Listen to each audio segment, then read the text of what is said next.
A very quick brief before I call on stage the honorable panelists to begin the session. Let me tell you the topic and some points of discussion for this panel. Digitalizing insurance payments, the race for digital leadership. Some of the points of discussion are disruptions in payments, powering innovation in a digital world, meeting customers' expectations with fast, convenient and easily accessible digital payments options, driving high customer satisfaction with digitalized claims payments, and many more. So now, ladies and gentlemen, without taking any further time of yours, let me welcome the honorable panel members, and I want you to help me welcome them with a big round of applause. Joining us first in the panel session, we have Mr. Vishal Shastri, Senior Vice President, ICICI Prudential Life Insurance Company. A big round of applause. Vishal, welcome to the panel. Kindly take your seat. Joining next, ladies and gentlemen, with Vishal, we have Mr. Anand, Joshi, Senior Vice President and Finance Controller from ManipalCigna Health Insurance. A big round of applause to Anand. Anand, welcome to the panel. Kindly take your seat. And joining Vishal and Anand, ladies and gentlemen, our honorable moderator for this panel session, Mr. Nishant Pati, Director of Business Development from JUSPAY. A big round of applause to Nishant. Nishant, welcome to the panel session. Kindly take your seat. And here's wishing the panel a fantastic session ahead. And a few pointers before Nishant starts the panel formally. To all the audience, if you have questions, so please keep it to one question per person who is asking it, so that we can have at least 2 to 3 questions here. But again, the panel members will be available post the session as well, so you can take the questions after the panel as well, because in the interest of the time, we are only permitting 2 questions at max per panel. So Nishant, all over to you, and looking forward to a great session.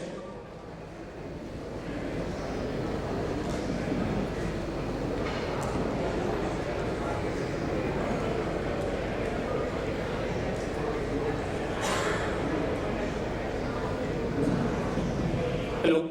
So good afternoon, ladies and gentlemen. Thanks for coming over, joining in for this panel discussion on digital payments and digital leadership in insurance.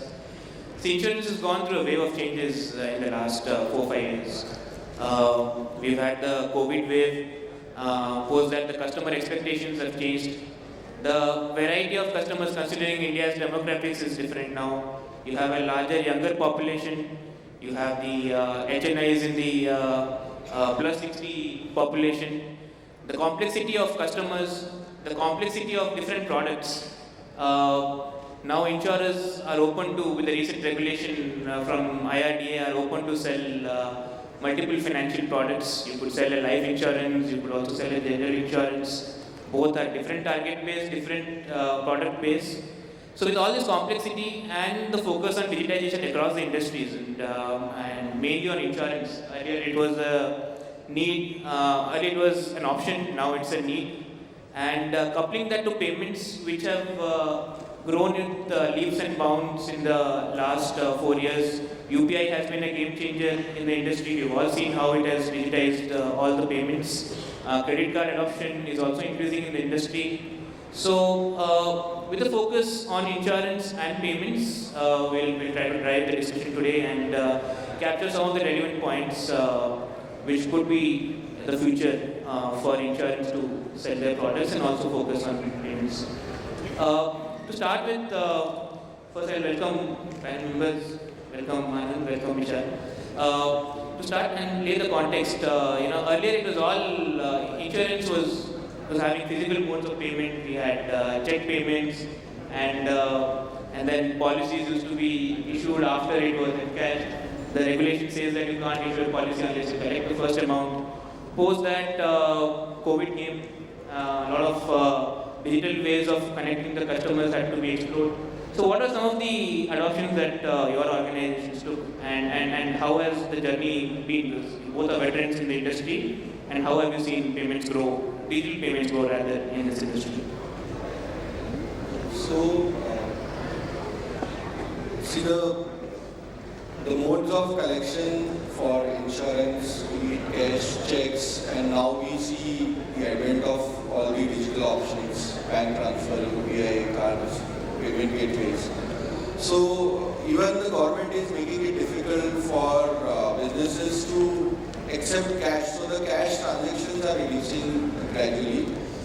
Pre-COVID, I remember the CMS collection, the checks collection used to be in the range of 50-60%, and now we see that those transactions, as far as the health insurance business is concerned, it's down below 10% because one of the tax laws in health insurance, it doesn't give tax arbitrage if you are making the payment in cash. So for customers, there is no incentive if they are making the payment in cash because they will not be able to take credit of income tax in Section 8.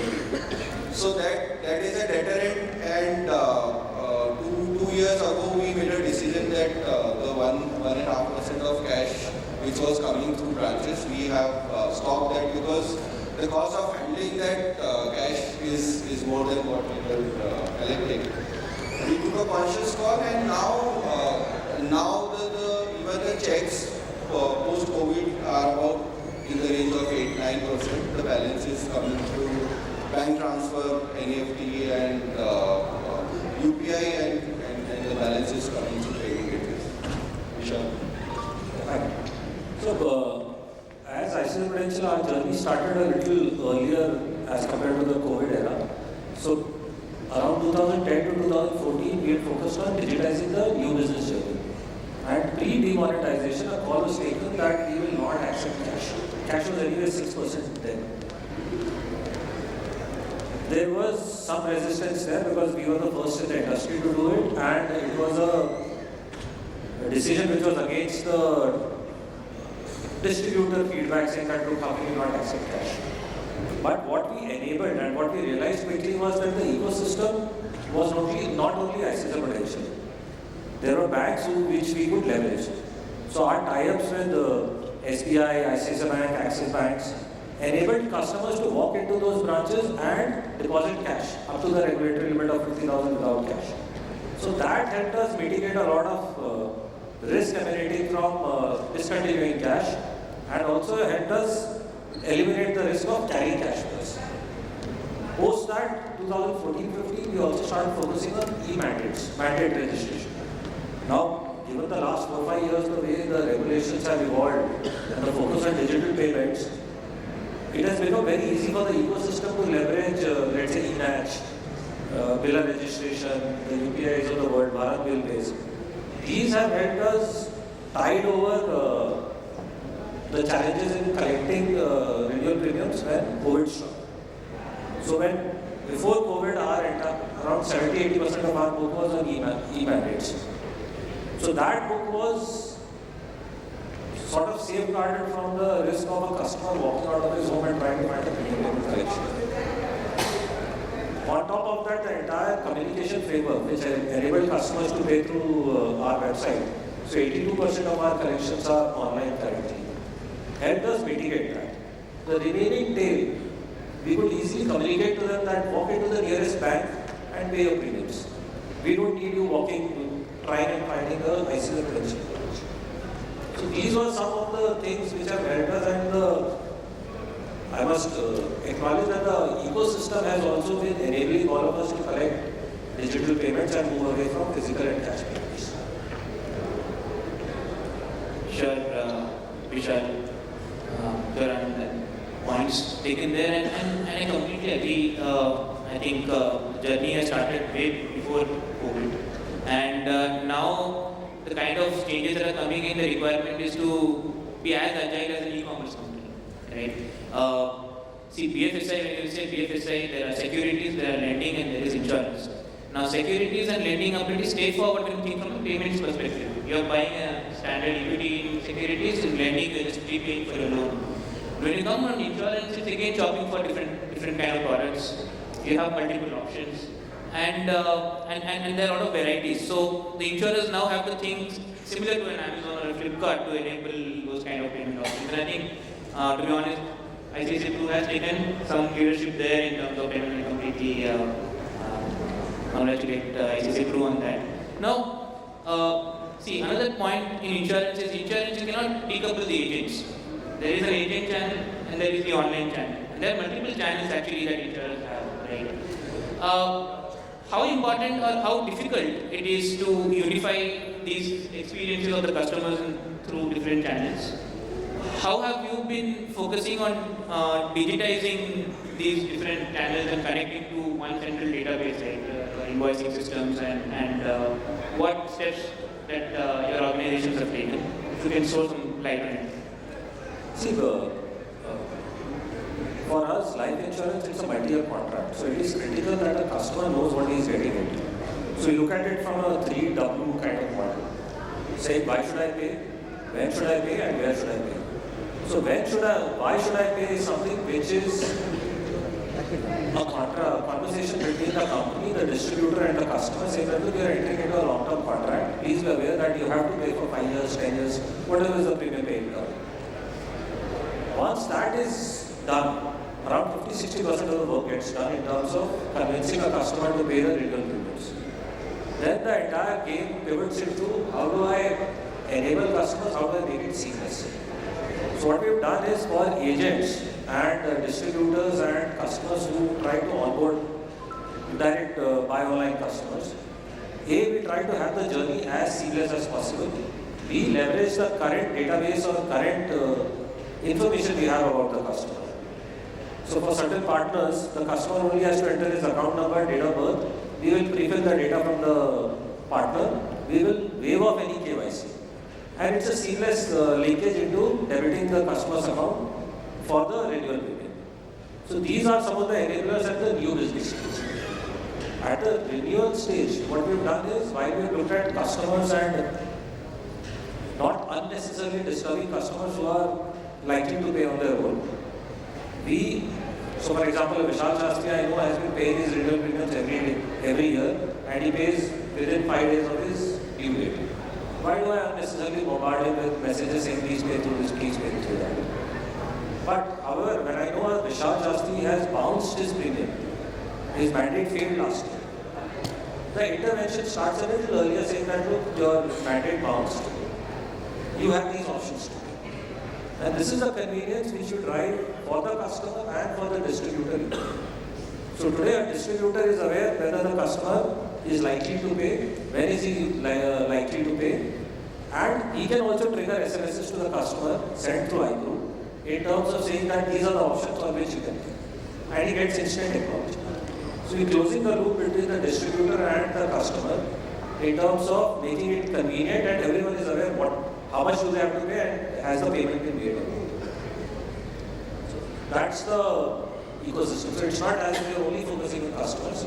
We're enabling distributors and partners also in terms of helping them understand whether customers are paid, not paid, and how can they make it simpler for the customer. Thanks, Vishal.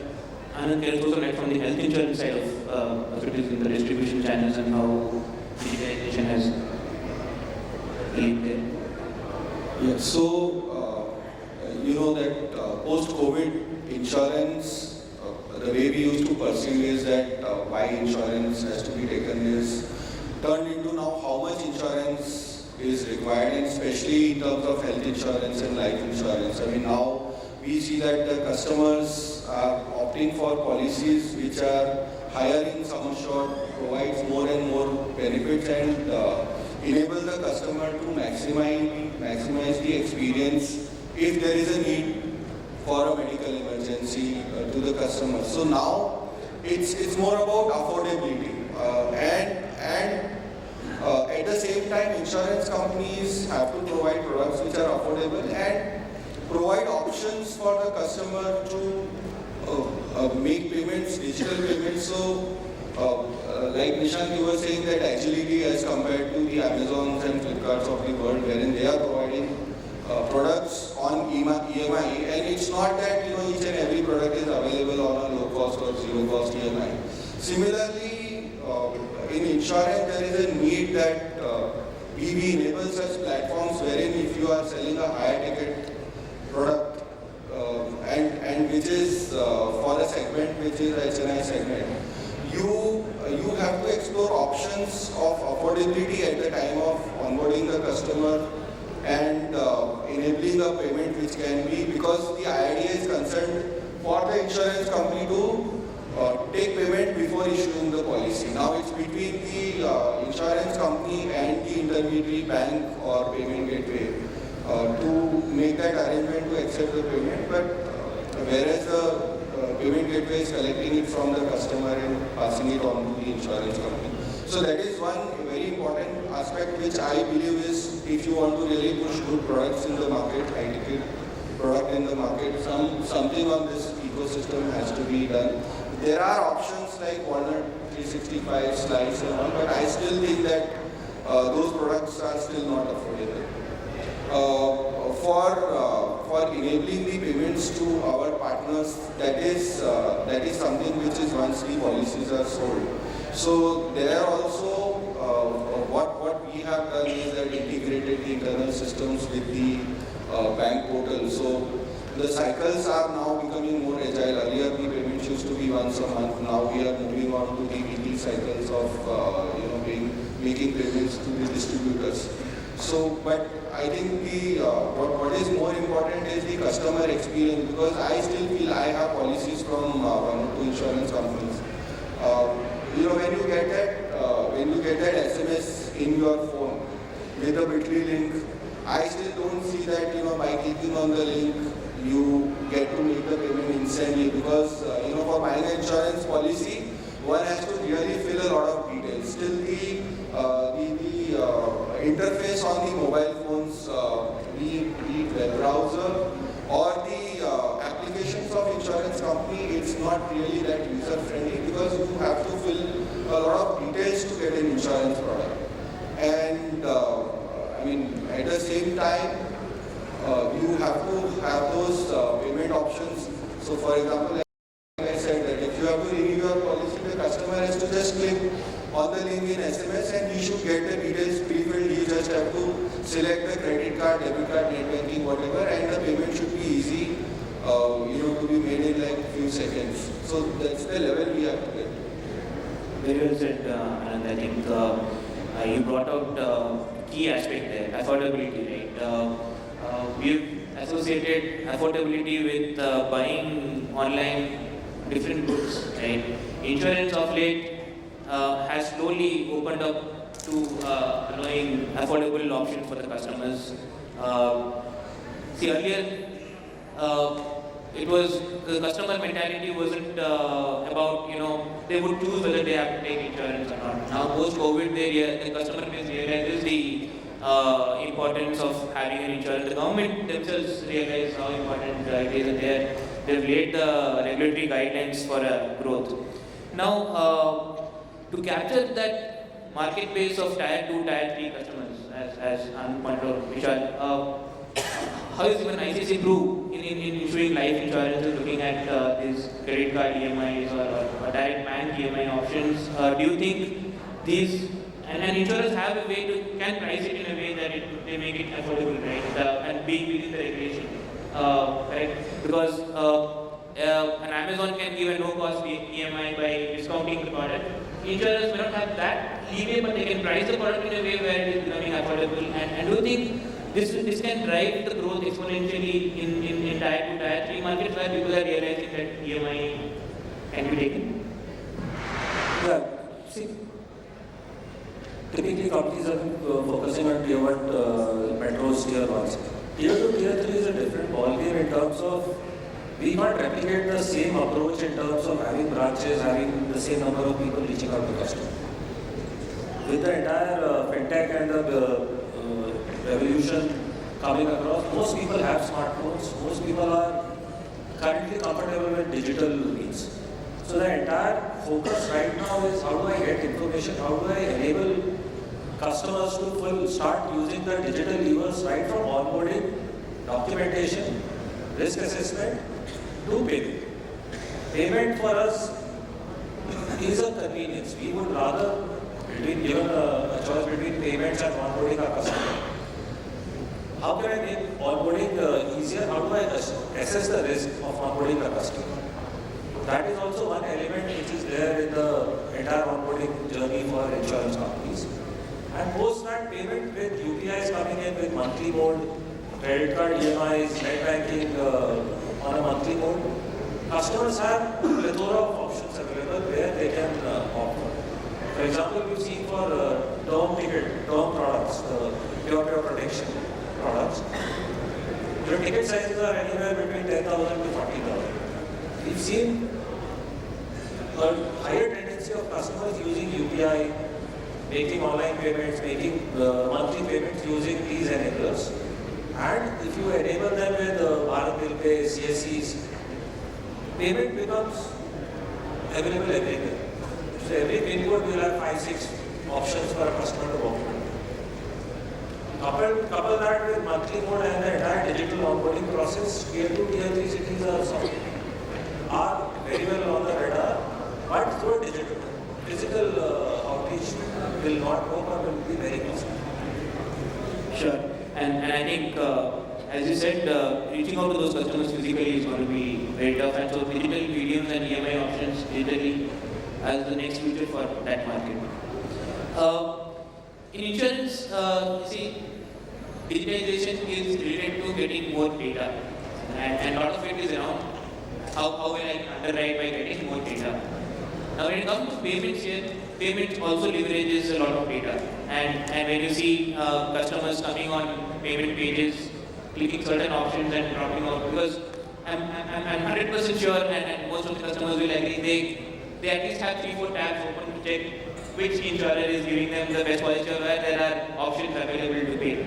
Now when you have that sort of data, right, coming on the payment page, clicking options, dropping out, or if certain customer has tried a transaction and the transaction has failed, what are some of the ways that your organizations have been using to convert those failed customers, and how important is it, and how much of that has been converted to more digital option in your companies?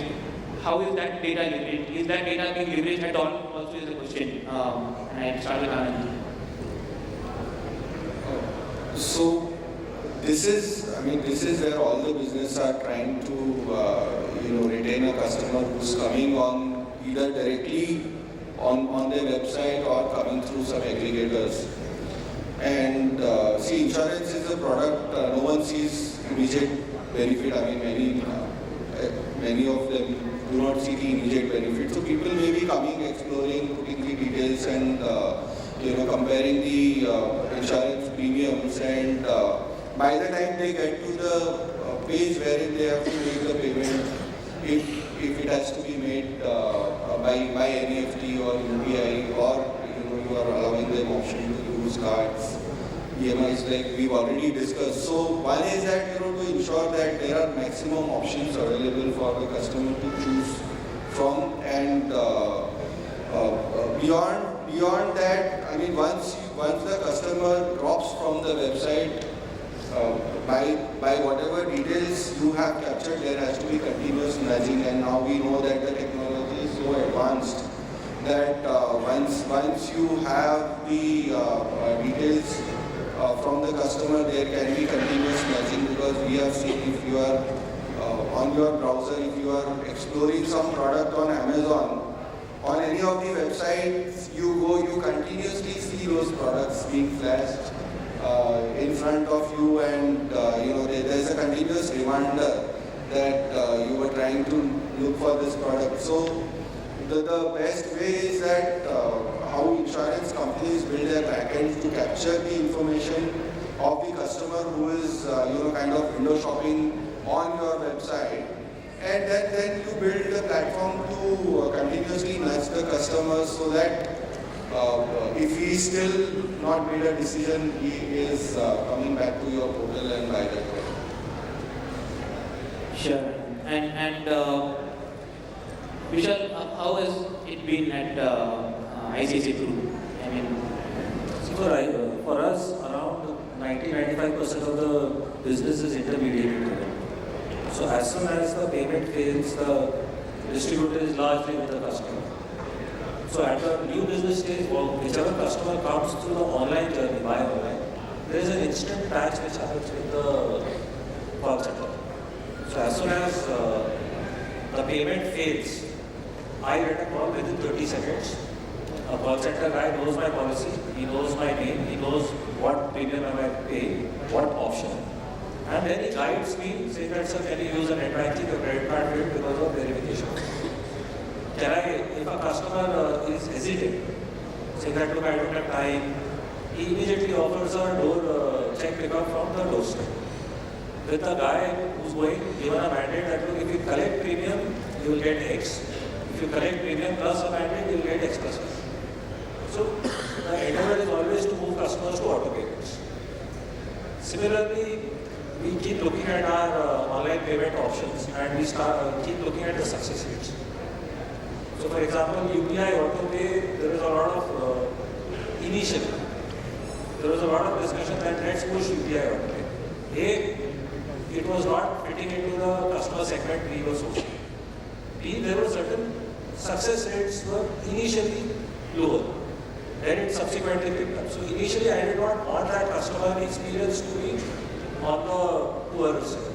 As soon as the success rates improved, we started pushing that option. So that is something which is a continuous journey. And data gets built up over a period of years. And then we are now in a position to offer customers the preferred choice. Last time we made a payment through net banking, do you want to continue? So that is the journey which we are right now traversing. And sure, Vishal, some good points there. Persistency is one word you cannot decouple from insurance, especially life insurance. Why not health insurance? And now suddenly with health insurance too slowly adopting persistency. But health and life both, right? General insurance typically customer wants to take another insurance maybe after a year. But in life insurance or health insurance, persistency is one word and a key metric for all the insurance to measure.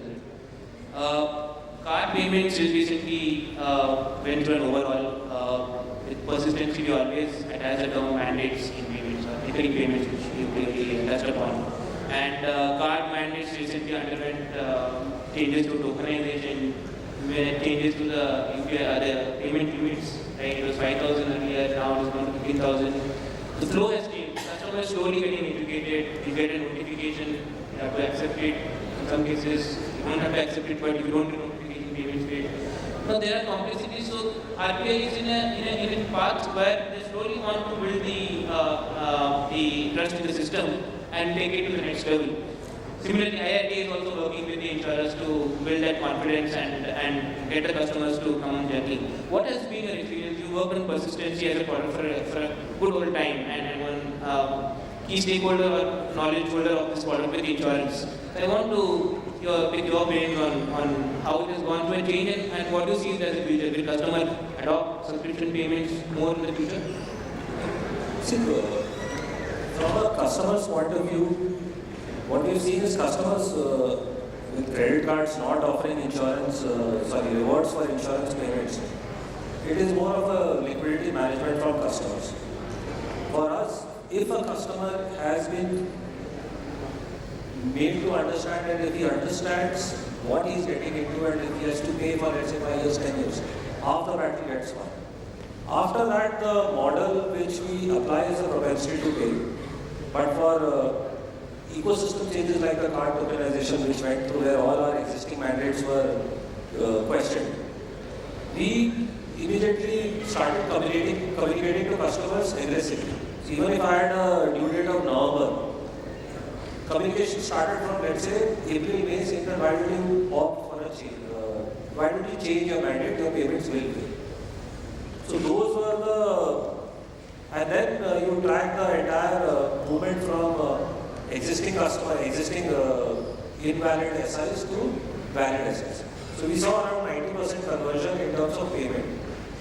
In terms of migration, not all 90% migrated. We were around 71%. We managed to move customers from the old SI regime to the new SI.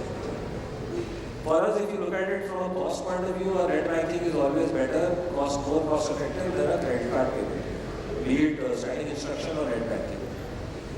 So the endeavor is also to move customers to net banking and to more cost effective options if a customer is willing.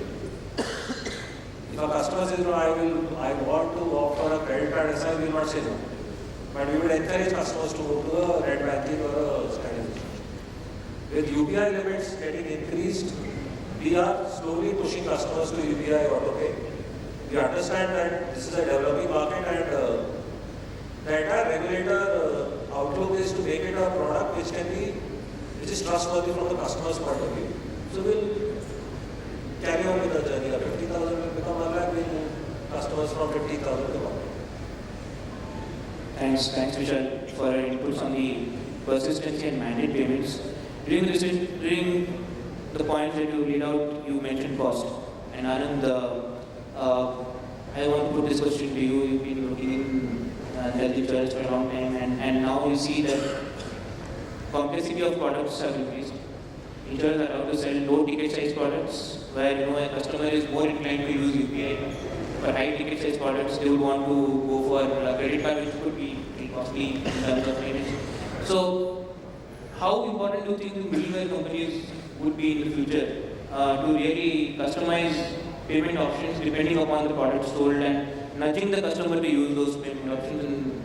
And is that going to be a theme going forward?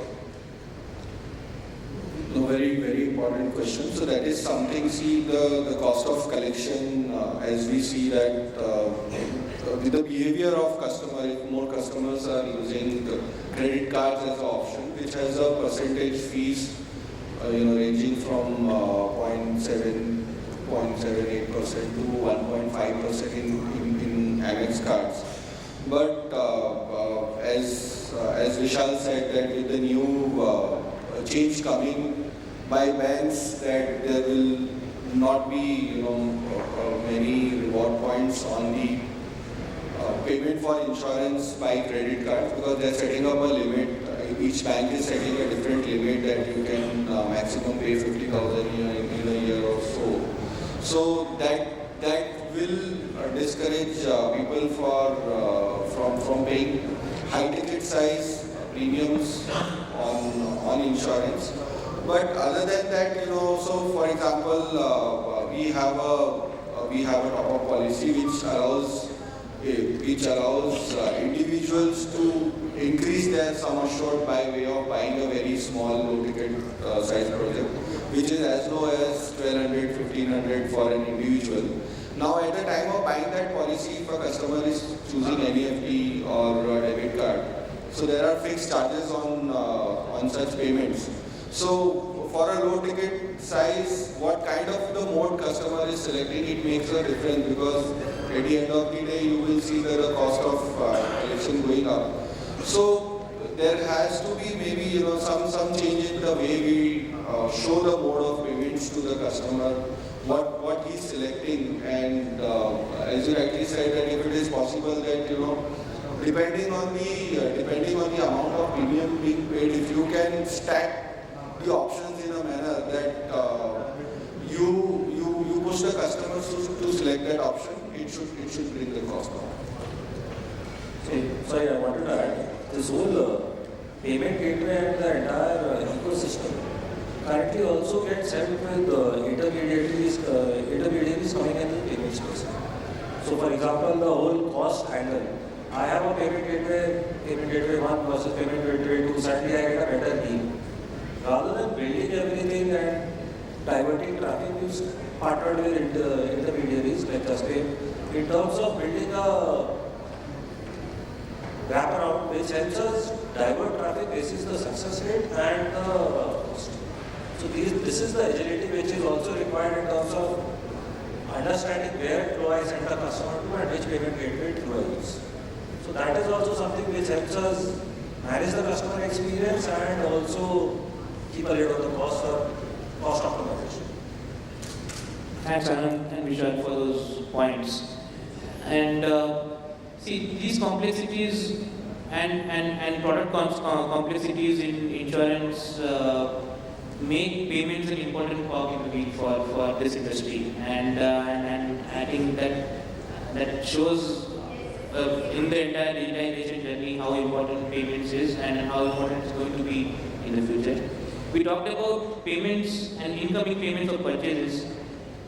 One thing you cannot decouple is payouts also. Right? Claim payouts, now there are insurtechs which promise quick payouts, quick verifications, one important aspect of payout for an insurer is to do a KYC there too, right? And now earlier it was, sharing a photocopy of your check or giving some details on phone.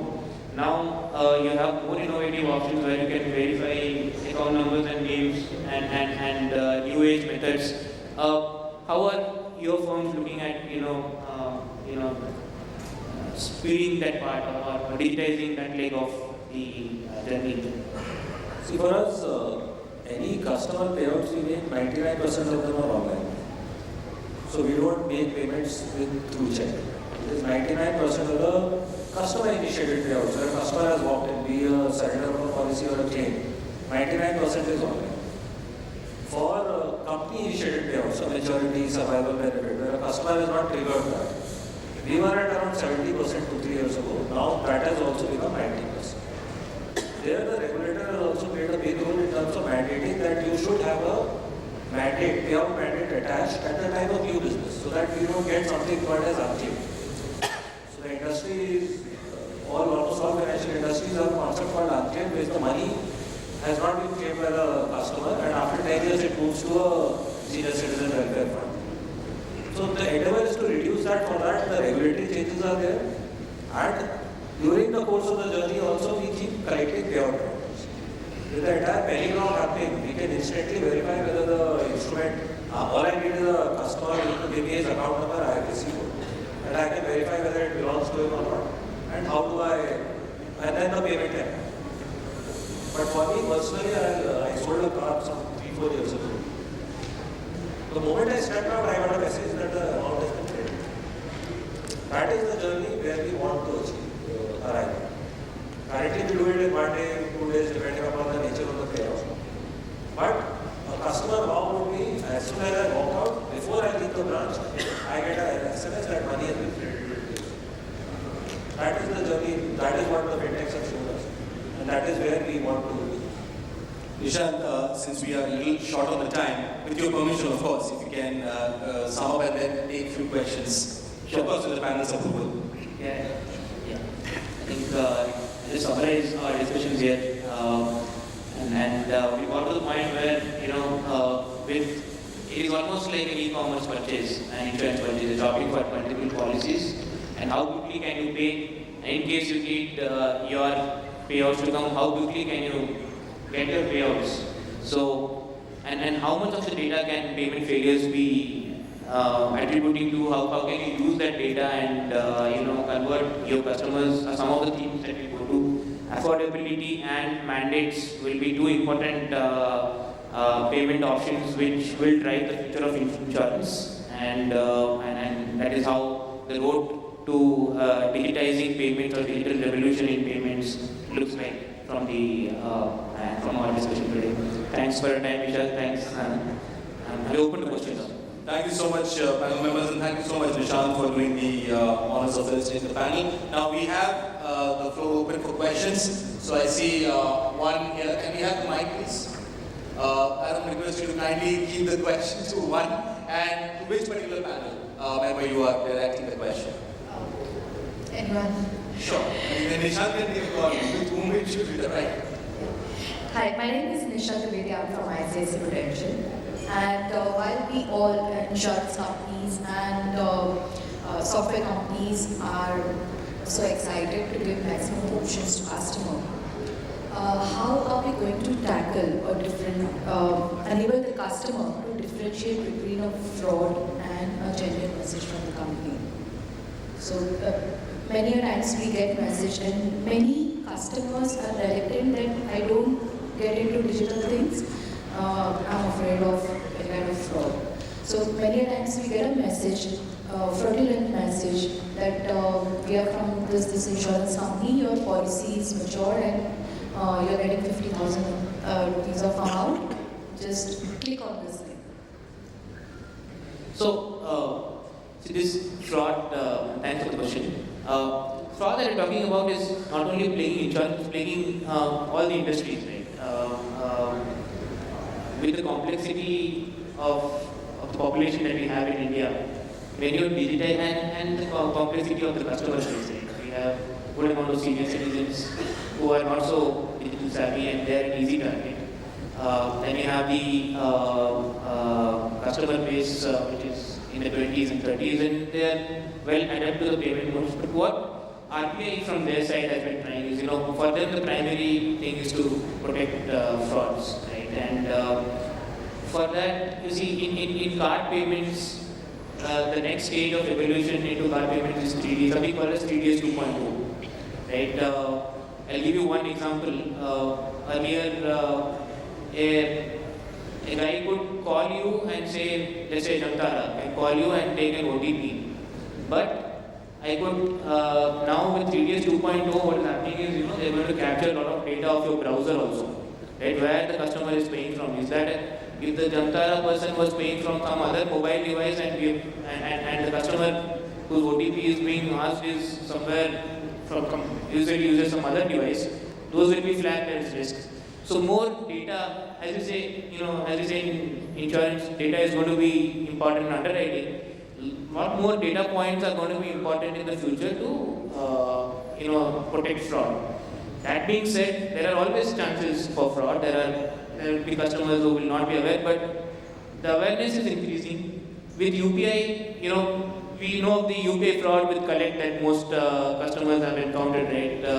They just send you QR code, scan and pay. You're paying to them rather than but now the awareness is increasing. There are more checks being added as which device you are using, which laptop you are paying from, the browser data is being collected, and those are some of the ways where fraud is being collected. User behavior, the card transaction behavior, you may find more transactions getting declined now because the industry is more conscious. RBI is pushing more to decline those transactions rather than and card tokenization, as Vishal pointed out, was one step to it, right? Now you have to tokenize your card to save the card data is not going to be present with any merchant or intermediaries or gateway. It will only be with the networks and issuers. So card data theft will also be tough. Thank you so much, Nishant. Thank you so much for that question. Ladies and gentlemen, a big round of applause to this panel session on digitalizing insurance payments, the race of digital leadership. I would now like to call on stage Mr. Dakshish Parir, Senior Vice President from Pinnacle Teleservices, to kindly do the honors of illustrating the panel.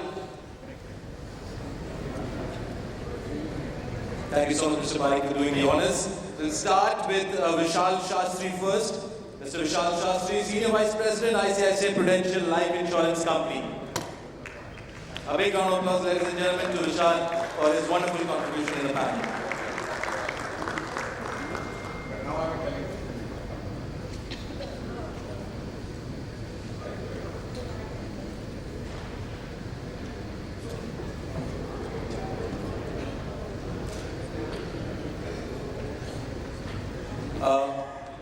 Mr. Pati, if you could also join in for the other felicitations of the two other panel members as well. Yeah.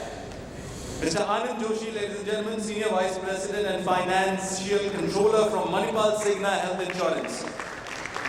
We thank Anand for his wonderful contribution in the panel session.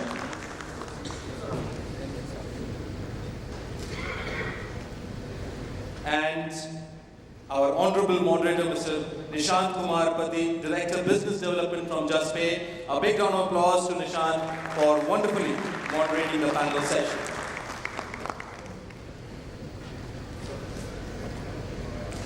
I would request the panel members and Mr. Parik, if you could join the panel members for a quick group photograph of the panel session.